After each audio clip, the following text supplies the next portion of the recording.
Nesse vídeo hoje, eu quero falar sobre a importância do seu chamado. Eu quero que você preste atenção e que você analise o quanto é importante que você seja intencional em buscar qual é o propósito que Deus te criou. Quando Ele criou você, quando Ele te gerou, o que Ele tinha em mente? E para explicar a importância desse seu chamado e você descobrir ou ser intencional em buscar isso, eu vou usar a parábola das 10 virgens. Mas antes da gente entrar no tema propriamente dito, que está lá em Mateus, no capítulo 25, do 1 ao 13, eu te convido a se inscrever no canal, se ainda não é inscrito, acionar o sininho das notificações, deixar o seu like ou o seu dislike e caso tenha uma dúvida, faça um comentário.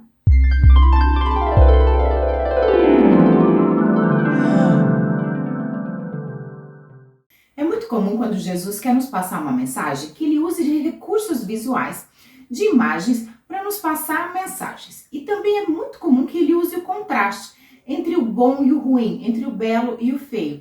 E através desse contraste ele vai estar apontando para um caminho. Isso fica bem claro aqui na passagem das virgens, onde ele já destaca sábias e tolas. Então, através desse contraste aqui está implícito um lado que está sendo aprovado e um lado que está sendo reprovado. Então, em sonho, esse recurso ele é muito importante, você precisa muito prestar atenção nisso. Se existem elementos que entre si causam contraste, que são opositores entre si, e você tem que analisar os recursos visuais, porque imagens e mensagens estão sempre escondidas através desses detalhes, desses recursos visuais que Jesus usa para falar nas parábolas ou nos nossos sonhos. Então ele começa montando essa questão visual falando de que existem 10 virgens, ou seja, está falando da virgindade, está falando da pureza, e que entre essas virgens ele vai usar o contraste que existem tolas e existem sábias. E o primeiro elemento que ele vai usar para descrever essas virgens é o número 10. O número 10 geralmente ele vai apontar para os mandamentos, para as leis de Deus, para os ensinos dele. Mas aqui nesse caso ele está falando do 10, ou ele está usando esse número 10 como representando totalidade. E a gente vê isso lá no livro de Zacarias. Então, em Zacarias 8:23, ele está nos mostrando que o número 10 está representando o todo, falando de povos, línguas e nações. Então, essas 10 virgens, elas estão representando a igreja de Deus, aqueles que têm o compromisso com o Pai. Então, dentro desse contexto, o 10 está apontando para a igreja, para a totalidade do povo de Deus. Ok. E esse povo de Deus, Jesus está descrevendo o povo dele como noiva. Ou seja, e quem é a noiva? Ele está falando disso num contexto espiritual. E a noiva é aquela pessoa que tem um compromisso. E tem um compromisso com Deus, a gente está falando da nossa vida espiritual. Aquela que sim, aceitou o casamento, aceitou estar debaixo dessa aliança, debaixo da comunhão. Então veja, essas pessoas que estão debaixo da comunhão, que são a igreja de Deus, são chamados de noiva.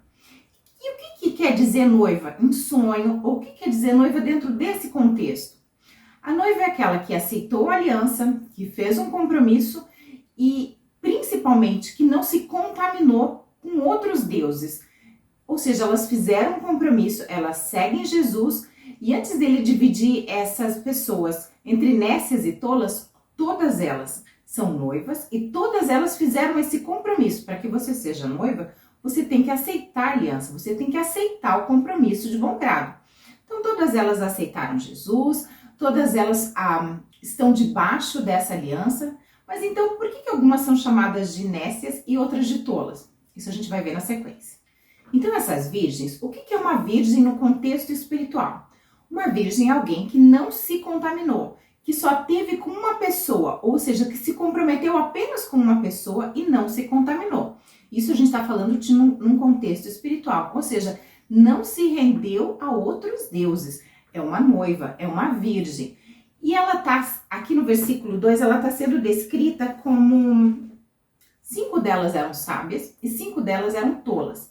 Não é aqui a intenção em dividir a igreja em 50% sábias e 50% tolas. Essa não é a intenção de Deus, mas mostrar que existe o contraste. Duas categorias de pessoas, que parte dessas noivas eram sábias e parte dessas noivas eram tolas. Agora pense comigo, se todas elas são virgens, todas elas fizeram aliança com Deus, têm um compromisso espiritual com Ele, estão separadas por um único Deus, não serviram a outros deuses. O que então faz com que parte delas sejam chamadas de sábias e parte delas sejam chamadas de tolas. O que está fazendo a diferença aqui é que as aprovadas foram as que cumpriram o seu chamado. E as tolas são aquelas que ou não buscaram ou não cumpriram o seu chamado. Isso na sequência eu vou te mostrar, porque isso está conectado com óleo. Ou seja, as que não tiveram óleo são as que não cumpriram o seu chamado. E eu já vou te provar isso. Veja que todas elas pegaram as suas lâmpadas, as suas candeias. E dentro desse contexto, o que é a lâmpada? O que é a candeia? A resposta disso vai estar em Salmos 119 e 105. Tua palavra é lâmpada que ilumina os meus passos e luz que clareia o meu caminho. Então a palavra de Deus é a lâmpada. A palavra de Deus é a candeia. O que Jesus está querendo dizer é que as 10, a totalidade, tinha a palavra de Deus e viviam debaixo esse compromisso, ou seja, carregavam a sua lâmpada, carregavam a palavra de Deus. O que mais que tem nesses versículos implícito? Ou seja, as 10 saíram ao encontro do noivo, tinham a intenção de estar com ele. Era de bom grado delas, elas tinham um entendimento e era de bom grado delas estar próximo e encontrar o noivo. Então aqui nesse versículo 3 e no versículo 4, Jesus está fazendo o contraste entre as sábias e as tolas. E o que acontece? As sábias são aquelas que pensam, aquelas que têm uma intencionalidade. Já as tolas são aquelas que não pensam nas consequências, que vivem apenas o momento e que acham que apenas o que eu vivo, apenas o meu compromisso é suficiente. E se o que está dividindo ou separando essas noivas em duas categorias é o óleo, o que então esse óleo está representando? O versículo 5 vai colocar aqui uma situação que é o fato delas terem dormido. O que isso quer dizer? Isso parece algo negativo, mas na verdade dentro dessa circunstância todas elas dormiram, tanto as tolas quanto as sábias. E o que esse sono aqui está representando dentro desse contexto? Na verdade esse sono está mostrando que todas as sábias e as nécias, elas estavam debaixo das mesmas circunstâncias. Está falando da expectativa, está falando do tempo, está falando que elas estavam debaixo das mesmas circunstâncias e que elas, dentro desse contexto, elas também precisavam dormir, recarregar suas energias, elas também sofriam a influência daquilo do meio em que elas estavam vivendo. E muitas vezes isso representa até ter as nossas expectativas frustradas. Então o sono, o fato delas dormirem, todas elas dormirem, isso aqui está indicando que todas elas estavam debaixo das mesmas circunstâncias, tanto as sábias quanto as tolas. As sábias não tinham uma situação mais privilegiada em relação às tolas. Não, a situação era a mesma para as duas categorias, ou seja, dentro da igreja, Deus não vai beneficiar mais a um ou menos a outro. Na verdade, as circunstâncias são iguais para todos. E dentro dessas frustrações, dentro dessas expectativas, dentro daquilo que a gente está vivendo e que todos nós estamos sujeitos a viver, nesse momento onde ninguém está esperando, onde você está cansado, mas que você não pode perder as esperanças, você tem que continuar focado em esperar o Cordeiro, chega Jesus. Jesus volta para buscar sua noiva. O que está mostrando aqui está sendo usado como, o símbolo que está sendo usado é meia-noite. Que aqui nesse contexto está falando de uma hora que a gente não está esperando, que numa hora que talvez a gente esteja distraído, Jesus vai voltar. Então nesse momento que Jesus está voltando, todas vão ver, toda a igreja vai perceber e vai ser visível que o Cordeiro está voltando para pegar a sua noiva. E o que está fazendo diferença entre as sábias e as nécias? É o óleo. As sábias tinham óleo extra. E óleo geralmente ele vai falar do Espírito Santo, vai falar da unção. Mas dentro desse contexto, isso não faz o menor sentido.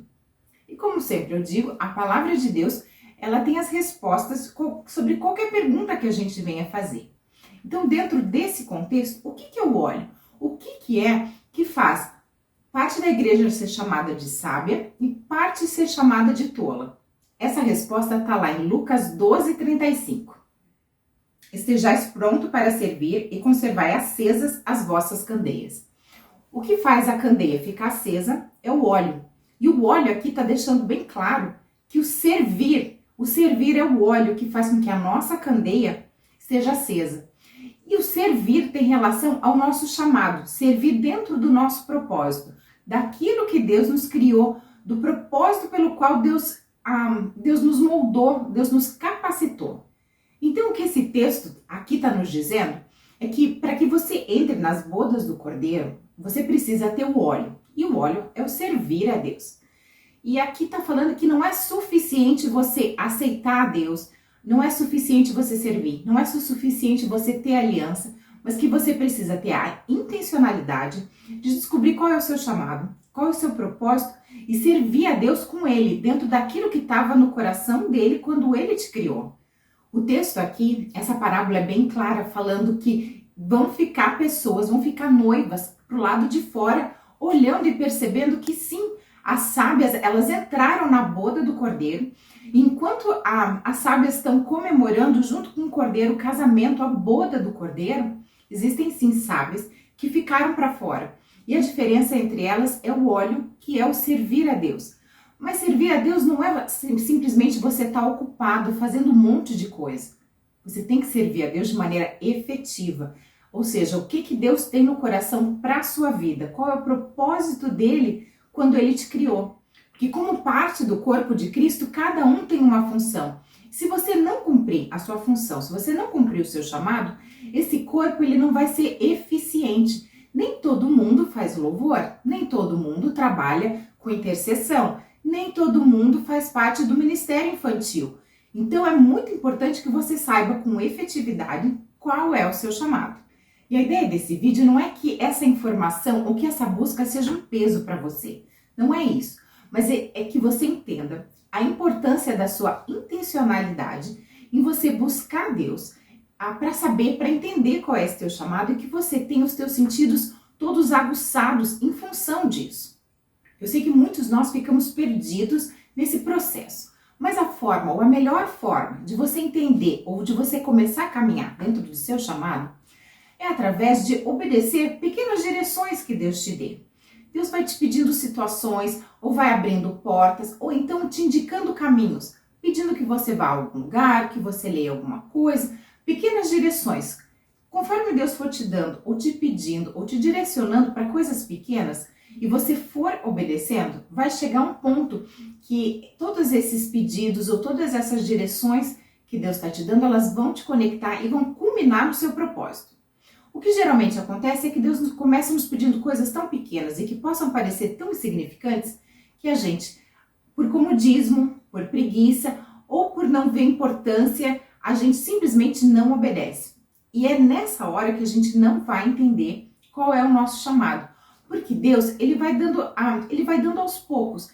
Você se lembra como os apóstolos, eles andavam com Jesus, Jesus pregava para todo mundo, os apóstolos estavam juntos, mas eles não tinham a menor ideia do que é que Jesus estava falando.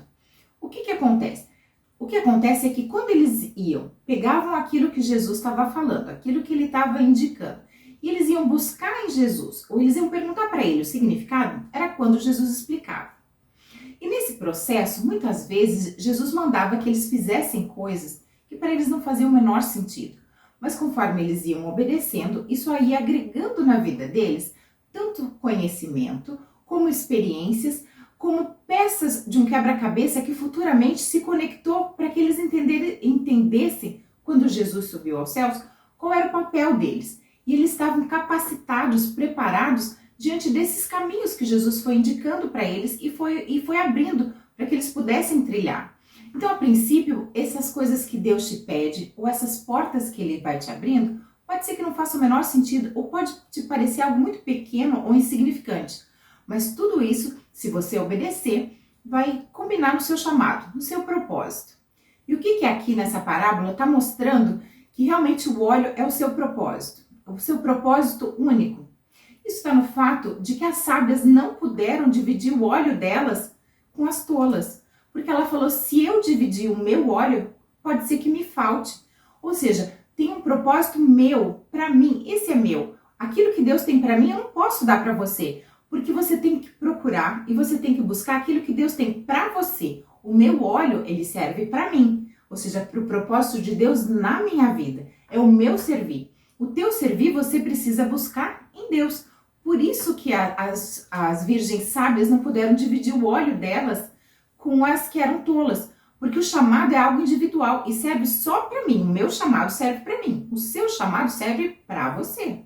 Então não adianta você estar ocupado, trabalhando, fazendo parte de todos os ministérios dentro da igreja, ocupado o tempo inteiro e achar que com isso você está servindo a Deus. Na verdade, você está gastando muita energia e eu não estou dizendo que isso não seja válido, porque muitas vezes para a gente se descobrir, é importante que a gente sirva assim, é importante que a gente se conheça e que a gente ajude dentro do nosso ministério. Mas a maneira de ser efetiva para Deus, para que a gente realmente venha servir, que o nosso óleo realmente ele tenha função, é a gente entendendo qual é o nosso chamado, qual é o nosso propósito, o que Deus espera de nós. Tenha em mente, então, que apenas alguns sortudos têm a voz clara e objetiva de Deus, onde Deus fala, eu quero isso, eu espero isso de você, o teu chamado é para isso. Nossa, essas pessoas têm a vida muito mais facilitada.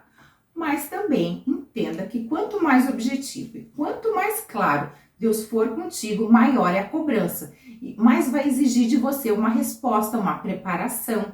Isso é uma regra, tá? Mas eu vou, por exemplo, exemplificar esse processo na minha vida. E como eu já falei, eu demorei anos para entender que a parte do meu chamado, ou vamos dizer, o meu chamado principal, era a interpretação de sonhos. Como que isso se deu na minha vida? Foram por vários sinais e por muitos anos. E foi através do tempo, hoje eu olhando para trás e seguindo os sinais e obedecendo, é que eu fui, hoje olhando para trás eu consigo conectar, entender que Deus foi mostrando de pouquinho em pouquinho esse chamado, que era a interpretação de sonhos. Por anos o número 11 me seguia e eu não conseguia entender, e o número 11 tem vários significados. Mas eu não tinha paz, que eu tinha entendido o significado do número 11 para minha vida. E o número 11 por anos me seguia, até que um dia, eu lembro muito bem, eu estava atravessando a rua, me caiu a ficha. O número 11 está se relacionando com José do Egito, ou seja, um dos filhos de Israel.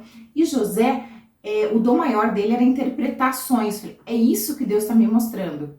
Ou seja, por muitos anos Deus me mostrou o número 11, e atravessando a rua um dia do nada, me caiu a ficha, ou seja, o 11 que Deus me mostra há anos está apontando para esse dom de interpretações e tem relação com o meu chamado. Mas muito antes do número 11, de Deus me mostrando o número 11, Deus me deu, por exemplo, dentro dessas peças, desse quebra-cabeça, Deus me deu 2 sonhos, onde um pastor, que era um pastor que tem o dom de interpretação, ou melhor, que tinha o dom de interpretação de sonhos, porque ele já faleceu, e eu seguia, ele estava fazendo a minha unha. Então, eu tive 2 sonhos onde ele estava fazendo a minha unha. E dentro do sonho eu fui pegar o significado do nome dele. E dentro do quebra-cabeça o significado do nome dele fazia sentido. Mas não era a mensagem principal. O que Deus estava me mostrando através desses 2 sonhos, e lembre-se, que Deus sempre vai confirmar ou vai dar mais de uma direção, mais de uma vez a mesma voz.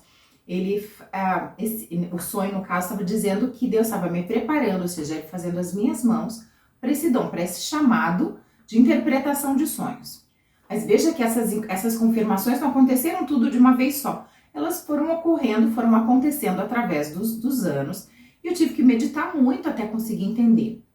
Até que 3 pessoas diferentes vieram falar comigo sobre confirmar sobre a questão da interpretação de sonhos. Então, quando foi nessa vez, 3 pessoas, e isso foi num período curto de tempo, vieram falar comigo sobre a interpretação de sonho, sendo direcionadas por Deus. Foi o momento que eu entendi de forma clara, ok, Deus está me chamando para esse dom de interpretação de sonhos.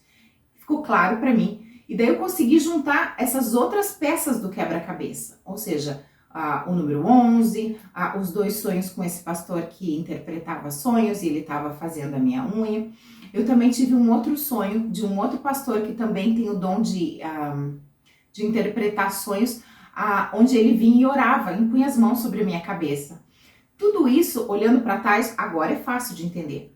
Mas eu demorei para pegar as peças do quebra-cabeça e colocar junto e entender qual que era a imagem, qual que era a mensagem desse quebra-cabeça. Então, como eu falo, você tem que obedecer, pegar as informações, guardar e ser intencional em Deus. E, pai, o que você quer com isso? Sobre esse número 11, eu fiquei muito tempo orando e buscando, eu fiquei anos buscando em Deus o que ele queria falar. Então, assim, a gente faz a nossa parte, sendo intencional, E o plano de Deus, ele tem hora, tem lugar, ele tem público. Então, assim, faça a sua parte sendo intencional, estando na presença de Deus, e na hora certa ele vai te revelar. Para exemplificar essa questão de que Deus libera aos poucos o seu plano, a sua vontade, até que a gente chegue à plenitude, ao conhecimento de qual que é o nosso chamado e o que Deus espera de nós. Vamos usar a vida de Abraão? Deus chega para Abraão e fala: levanta da tua terra e vai para um lugar que eu ainda vou te mostrar. Como assim levanta e anda? Então, é assim que Deus geralmente começa com a maioria das pessoas. Deus nos dá uma direção e cabe a nós cumprir essa direção. O que Abraão fez? Pegou as trouxas dele e começou a caminhar.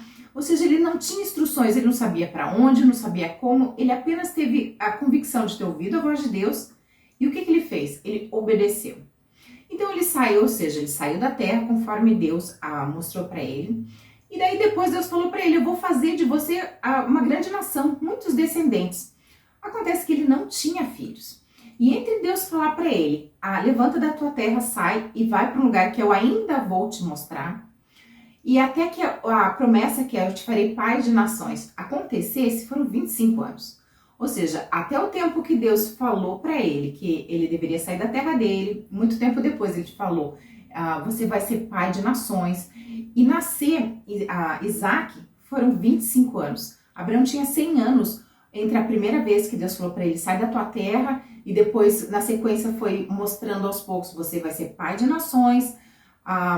E daí até que cumprisse essa promessa foram 25 anos. Então, assim, não se atormente se você demorar a entender qual é o seu chamado, e muito mais que isso, se esse chamado demorar a se cumprir, porque todo mundo passa por um processo. Então não adianta você querer o cenário inteiro. Como, quando e onde, não é assim que as coisas acontecem.